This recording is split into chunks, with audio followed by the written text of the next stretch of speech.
I have recorded you. Okay, we're going through a lot of the country, huh? Who was that? I was thinking Dr. Chimweka Chileshe and Amos Chanda. You were my J-way. That's what I wanted. I have recorded. That's what I wanted.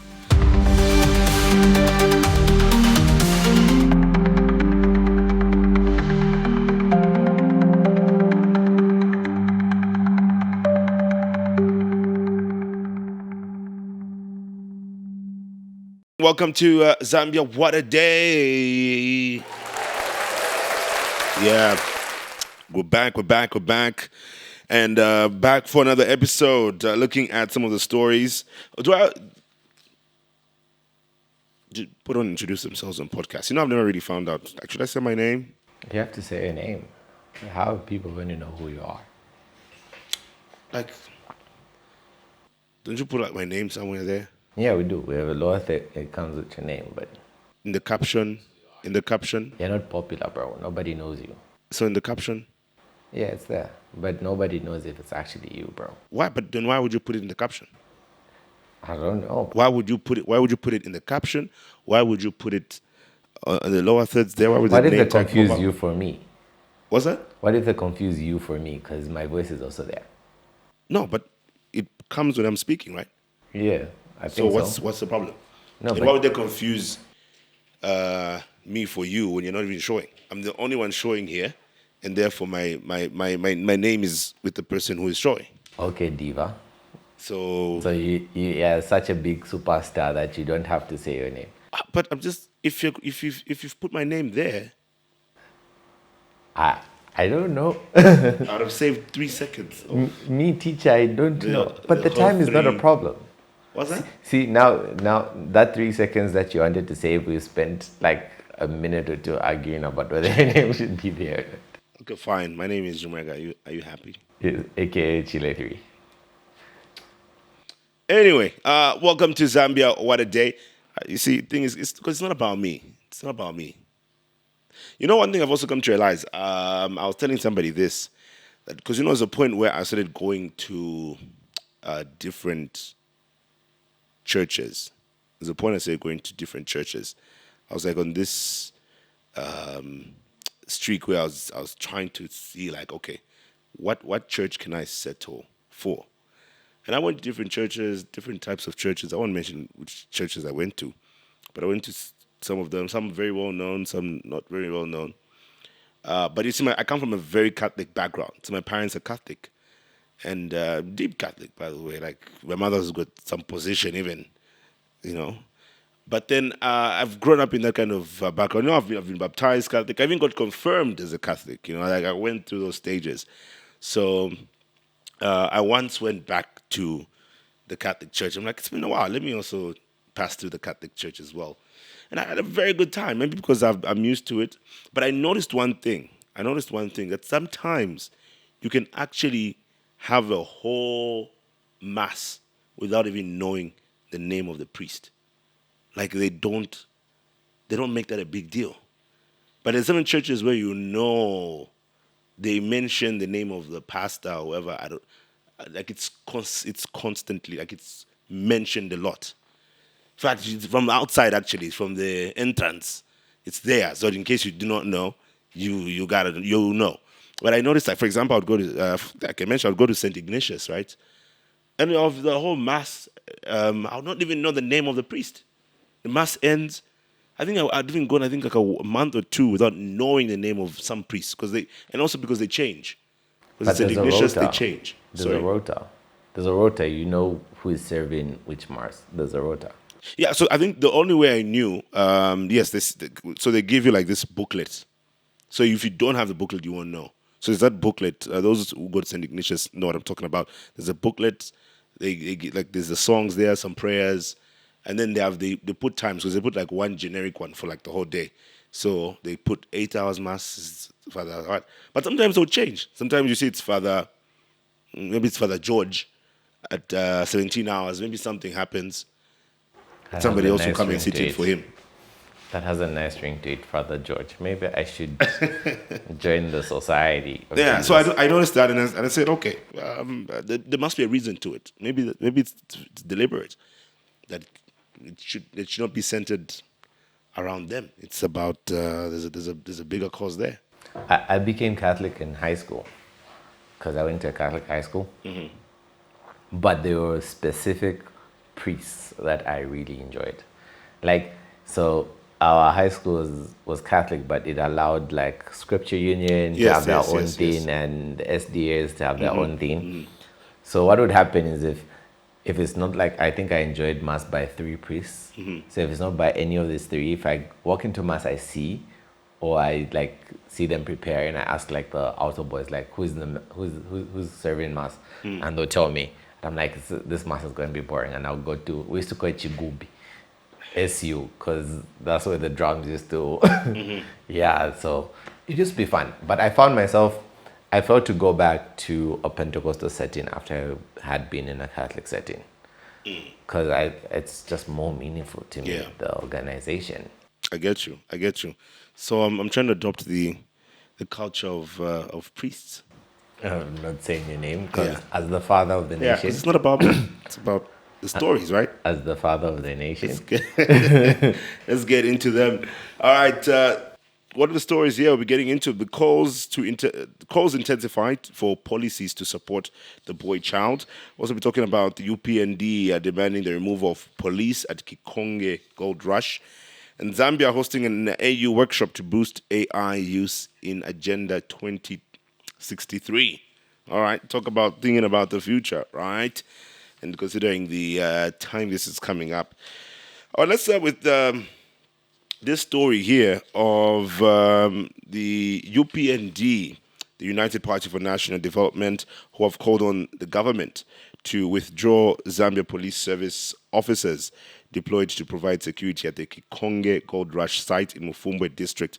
And this is amid allegations that the officers are involved in illegal mining activities. So Northwestern Province UPND chairperson Adam Sapezo has accused some police officers of collaborating with foreign nationals to mine gold under the cover of darkness. Mr. Sapezo claimed that while the police prevent locals from engaging in illegal mining during the day, they allegedly allow foreigners to conduct mining activities at night. Meanwhile, the Ministry of Mines and Minerals Development Permanent Secretary Dr. Apenga Kabeta has stated that the government is addressing the concerns raised regarding the conduct of security personnel at the site. Let's take a look at this. As government is working around the clock to ensure that Kikonge Gold Rush area in Mufumbe district start benefiting locals, the United Party for National Development, UPND, in Northwestern Province have expressed strong condemnation over the recent actions by the Zambia Police Service, alleging that the police securing the Gold Rush area are permitting foreigners to mine in the night. To achieve the intended goals as directed by the President, start first by dismantling the cadastral department. That's the West. Security inclusive that are in the area. I believe there's still secretive mining going on. That's why people feel so hurt here in the province. You stop people by bringing the so-called mobile unit, but in the night they bring in foreigners and people from other regions to start mining. We were told that this is an illegal activity. And for sure, it was illegal for all those influx to go and conduct those unsafe mining in Mufumbe. Now, all the well and law-abiding youths of Northwestern Province moved away from Kikonge. The people who remained there are police officers. They stopped the excavator from digging, they removed the tracks. When you go there, Permanent Secretary Mines, you'll be shocked. Illegal miners, they have camped in the bush and they have been given shifts by the security personnel. Elliot Kamondo is Mufumbe Member of Parliament. The President for having sent you here, and actually that things now are going to be totally different than the way we have seen. For the past 3 months, I'm actually one of the members of Parliament in Zambia who has never slept, because the people keeps on knocking on my door. Even those that didn't know, now they know that Kamondo Elliot is a member of Parliament. But I trust the process and I trust the President that things are going to be done better.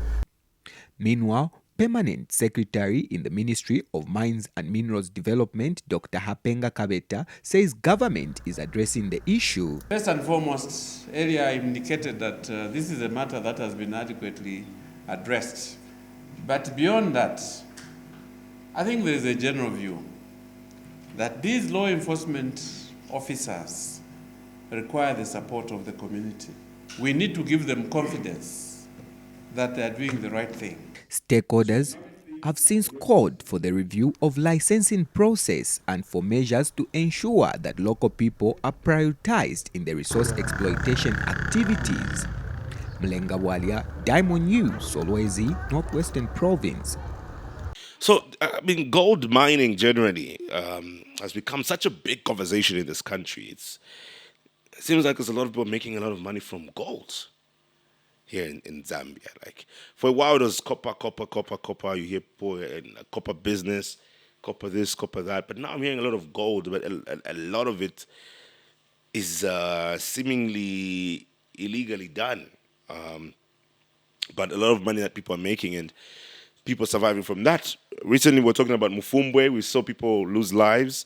Unfortunately, lives were lost in the process. And sad to always hear people dying, especially in such a manner. But the government has seen a lot of the conversations that have come from that. They have deemed this as political.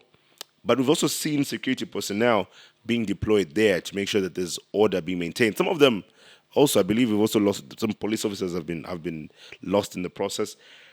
But now there's an accusation that the security personnel there are collaborating with foreign nationals, all right, and making them get into operations late at night at the expense of the local people and despite the sanctions that have been put there. That's quite the allegation to make, to the security personnel, the ones who should be making sure we are safe or things are safe. All things mattered when money is involved. There are always going to be allegations like this. But it's wild. Yeah, because the last thing you want to see is your security people being accused. It's a big betrayal. It's a big betrayal on you as a Zambian, especially the fact that they are supporting nationals that are not Zambian. It's a big betrayal. Well, I mean, I know he's the Northwestern Province chairperson, but if for him to make such an allegation, he must be able to prove that, because here we're talking about the Zambia police, and that's a dent on the police service. So if he's going to say that, I guess he's going to have proof that that is what is really happening, because I don't think anyone should really deliberately try to reduce the public confidence of the Zambia police. That's an institution that is mandated to maintain law and order in this country. So any accusation on them will have to be there has to be some sort of substantiation that needs to be made there. The unfortunate part is with confidence in the Zambia police, it's been strained for a while because we've heard so many allegations of this nature.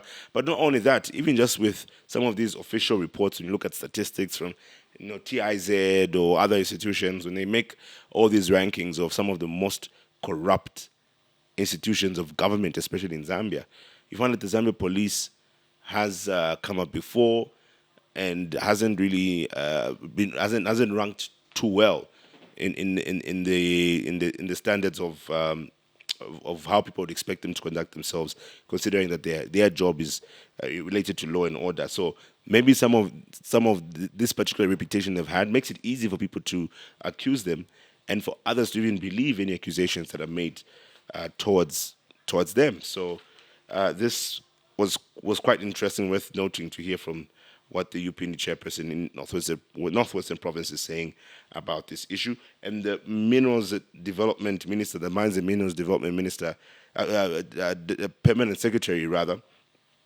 stating that the government is addressing the concerns raised regarding the conduct of security personnel at the site. So meaning it's reached the office of the PS in the Ministry of Mines, and will have to get attention.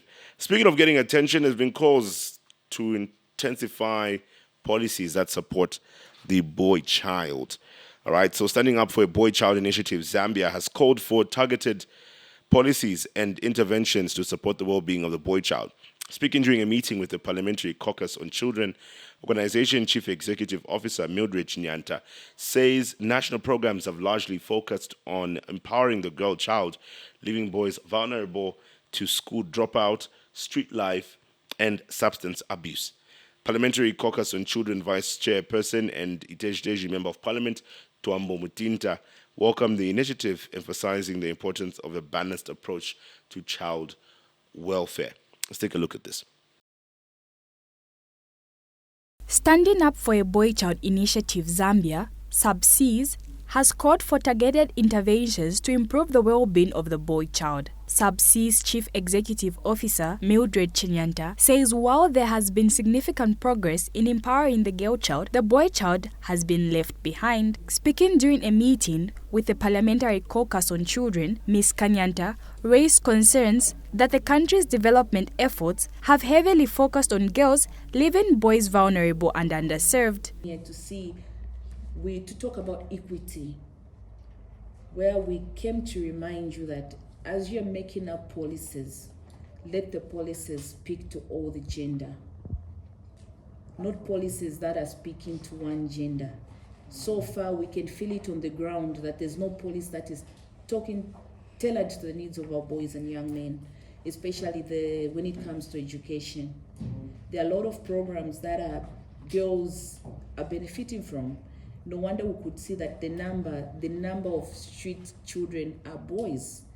And Parliamentary Caucus on Children Vice Chairperson, Itezi Member of Parliament Tuambo Mutinda, welcomed the call by SUBSEAS, stating that the caucus is open to partnering with the initiative, stressing the importance of addressing such issues affecting the boy child. And the members of Parliament, they are also agreeing that the current programs, the current laws, the current structures that we have, be it in schools, be it in government programming, they are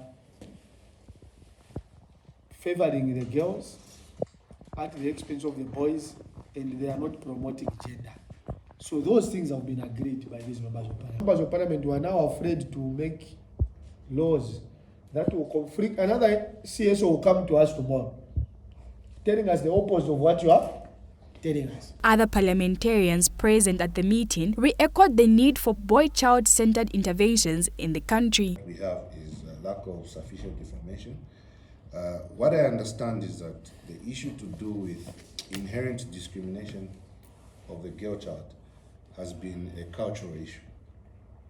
But with the boy child, we are dealing with a social issue. And it is very, very important that therefore the social indicators at policy level must positively discriminate to have more boy children involved in most of these programs. So already doing what you're proposing, except there hasn't been a specific focus on the boy child. So what I would suggest to you is that for those of us that are already running with these programs, please, let's work together on some of these activities. We can help you implement some of your objectives. Cherish Siwade for Diamond News.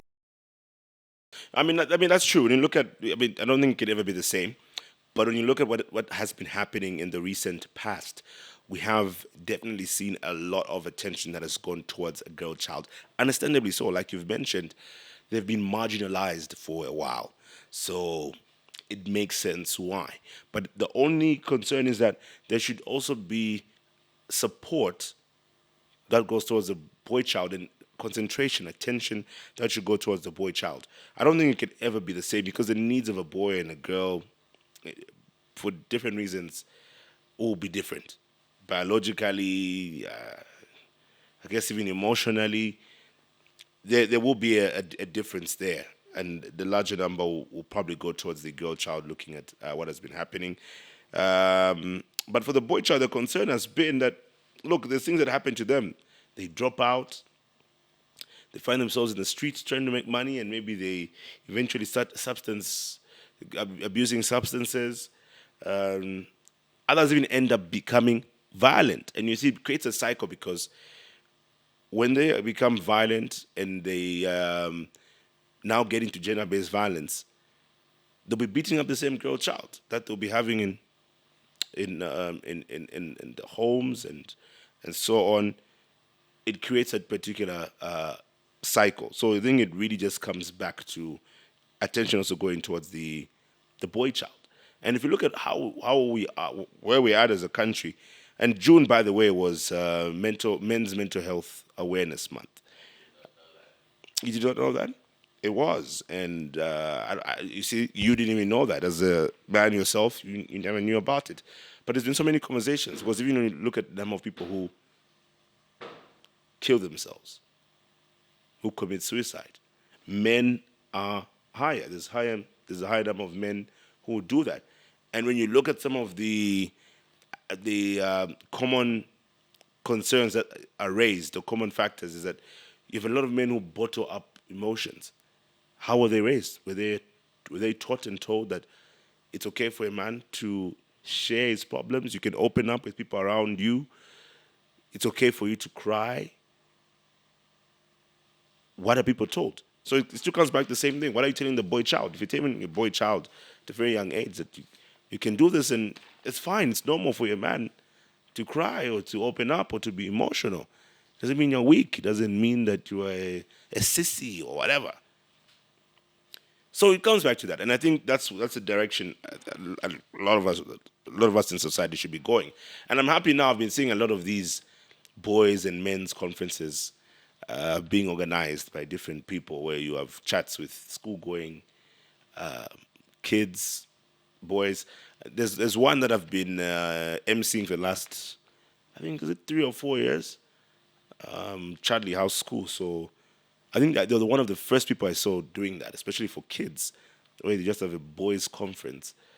And they did it well. I've seen a couple other institutions, schools begin to do the same. But when I heard of the initiative, I was very impressed that we need more of this. We need more people be speaking to the young boys and give them confidence that it's okay for you to emotionally open up, or it's okay for you to, how to even handle yourself as a boy, in terms of hygiene, because all those issues get to be discussed. Hygiene, there's different aspects to it.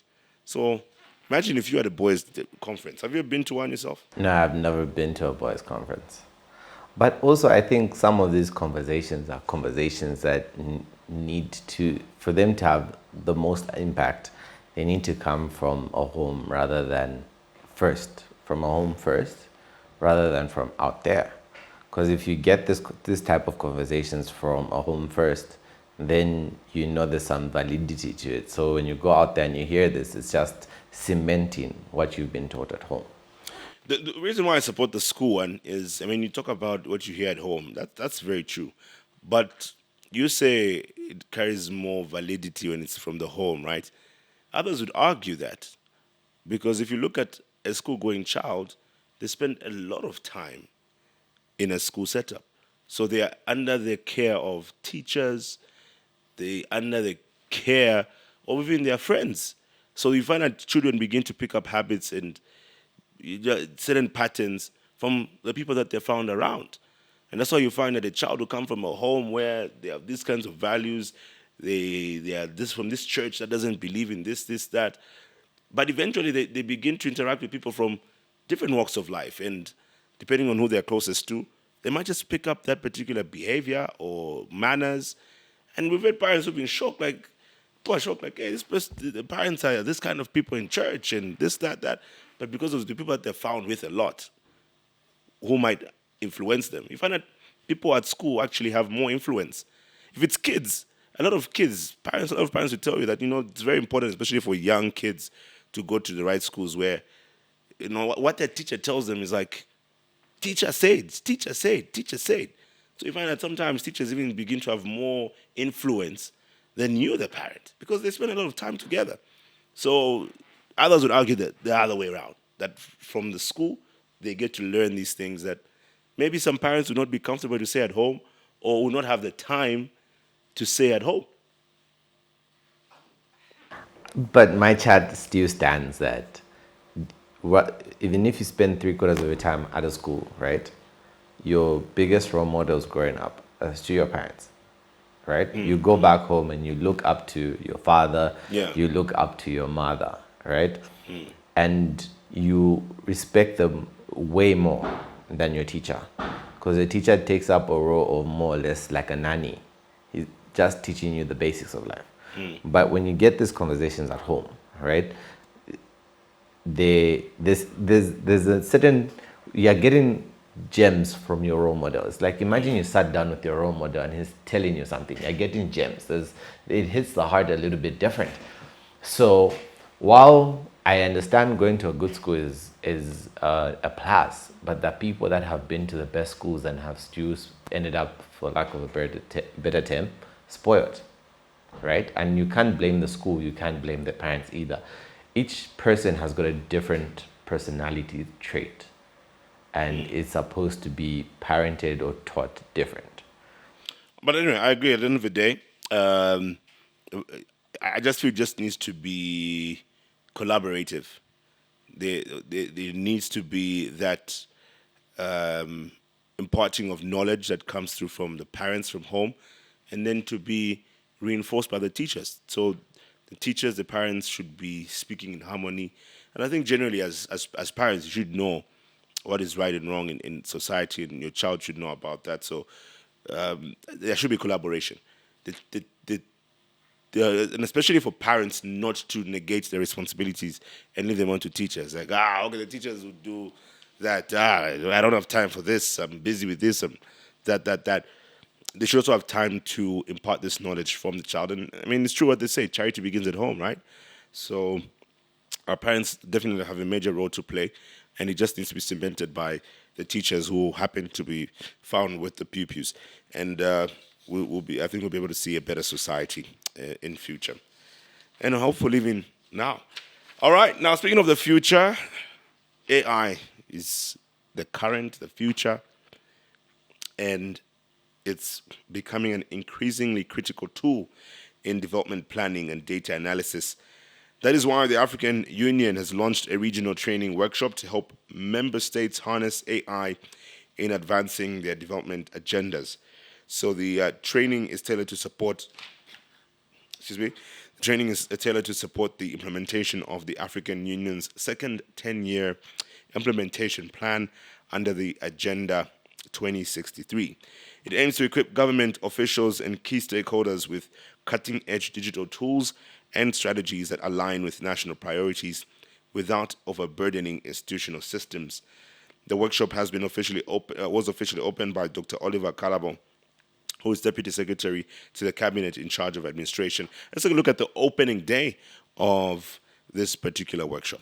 Artificial intelligence is increasingly becoming a vital tool in national development, data analysis, and evidence-based decision-making. In Zambia, a regional training is currently underway, equipping government officials and stakeholders with the knowledge and skills to leverage AI in monitoring and reporting on the African Union's second 10-year implementation plan of Agenda 2063. Officiated by the Deputy Secretary to the Cabinet, the workshop marks a significant step toward integrating emerging technologies into continental development efforts. The initiative is part of a broader effort by the African Union Commission AUC to strengthen implementation frameworks and ensure that progress towards continental goals is both measurable and impactful. Through AI-powered data, integration, real-time monitoring, and predictive analytics, we can improve the quality and timeliness of national and continental reports. This, in turn, will enable evidence-based policymaking, enhance accountability, and accelerate our collective progress towards achieving the aspiration of the Agenda 2063. Boto Bayendi is the Director of the Office of Strategic Planning and Delivery at the AUC, and has reaffirmed the AU's commitment to empowering member states with modern tools and strategies to accelerate development without being overwhelmed. In the global arena, We are geographically spread, and science and technology can bring us closer. AI offers us unprecedented opportunities to enhance our monitoring and reporting mechanism. It can streamline data collection, improve analysis, and facilitate transparent reporting, thereby ensuring that we remain accountable to our commitment under Agenda 2063. Agenda 2063 is the African Union's 50-year strategic framework for the socio-economic transformation of the continent, adopted in 2015. As the training continues, organizers hope the skills gained will strengthen national and regional capacities in tracking progress towards the ambitious goal of Agenda 2063. Darius Jr., Diamond News.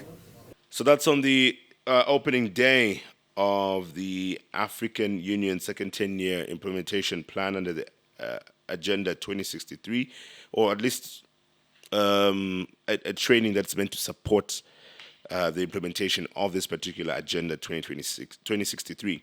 The focus being on artificial intelligence is quite timely because that is what we're talking about now, and it's a big conversation now where it's expected to make people's lives easier.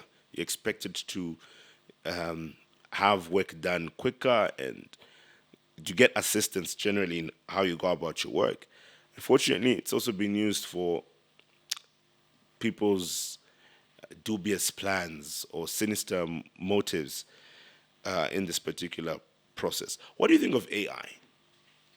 It's helped me a lot, especially when editing. Whenever the sound is bad, just take it through AI. I think it's got like crazy potential. Oh, you've been able to do that? Like you're able to ask AI to clean sound? Yeah, though it's like it comes out a little bit, the voice changes a little bit and it can't pick up like vernacular or something like that. It changes vernacular to Japanese. But for the most part, like short clips, if you've got bad sound, you can take it through AI and it'll give you like a podcast sound. So imagine you can do that with free software. What can you do with software that you have to pay for? Yeah, like in Premiere Pro, I noticed in the new ones, you can actually extend like a clip, especially for like people that edit like reels. If you didn't get like enough footage, you can make the clips strong, like longer, and like the AI would like make, according to the surrounding, will like extend the clip for you. Not like time, but like extend the vision for you. Wow. So to make up things that are not there, but make it look yeah, like it sees like, oh, there's a building, it's like this, so it will like kind of like build the building for you. Even like the Google Pixel does that a lot. Like you can remove, I can remove a mixer from the shot, like the phone, just with. Wow, AI is powerful. Well, I guess why we need to be having this conversation and see how this can be for the betterment of Africa as a continent, and how people can enhance that, especially for development planning and data analysis. This is very, very important for us. All right, that's Zambia What a Day for today. Thank you for watching.